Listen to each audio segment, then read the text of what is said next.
United Nations દ્વારા 21 જૂનને આંતરરાષ્ટ્રીય યોગ દિવસ તરીકે જાહેર કરવામાં આવ્યો, જે વર્ષનો સૌથી લાંબો દિવસ હોવાની સાથે શારીરિક, માનસિક અને આધ્યાત્મિક સ્વાસ્થ્ય માટે અત્યંત મહત્વનો છે.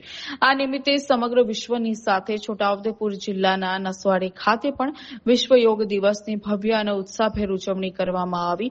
નસવાડી તાલુકા કક્ષાનો મુખ્ય કાર્યક્રમ સ્થાનિક શ્રીમતી એસબી સોલંકી વિદ્યા મંદિર હાઈસ્કૂલના પ્રિમાઇસીસમાં યોજાયો. આ વિશેષ શિબિરમાં અનુભવી યોગ શિક્ષક સુરેશભાઈ પંચોલીના કુશળ માર્ગદર્શન હેઠળ ઉપસ્થિત તમામ લોકોએ સૂર્ય નમસ્કાર, વિવિધ આસનો અને પ્રાણાયામ કરીને યોગનું સાચું મહત્વ સમજાવ્યું.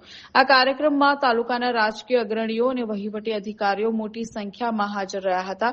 કાર્યક્રમમાં તાલુકા ભાજપ પ્રમુખ જયરાજસિંહ ચૌહાણ, તાલુકા વિકાસ અધિકારી હરીશકુમાર તલાટી, તાલુકા પંચાયત ઉપપ્રમુખ સુભાષભાઈ રાઠવા, જિલ્લા બક્ષીપંચ મોરચા પ્રમુખ સંજયભાઈ અને આદિવાસી જિલ્લા મંત્રી મહેશ ભીલ ખાસ ઉપસ્થિત રહ્યા હતા. આ ઉપરાંત તાલુકા પંચાયતના હોદ્દેદારો, ભાજપના પદાધિકારીઓ, સ્થાનિક પોલીસ સ્ટાફ, શાળાના શિક્ષકો અને મોટી સંખ્યામાં વિદ્યાર્થીઓએ શિસ્તબદ્ધ રીતે યોગ અભ્યાસ કર્યો હતો. વિશ્વ નેતા દેશના વડાપ્રધાન શ્રી માનનીય નરેન્દ્રભાઈ મોદી દ્વારા જે એમનું સપનું હતું કે ફિટ ઇન્ડિયા, જ્યારે આપણે પોતે ફિટ થઈશું તો આપણે દેશ આગળ વધારીશું, એના સૂત્ર સાથે 2047માં વિકસિત ભારતનું સપનું પૂરું કરવું હશે તો પ્રત્યેક ભારતનો નાગરિક એ ફિટ હોવો જોઈએ.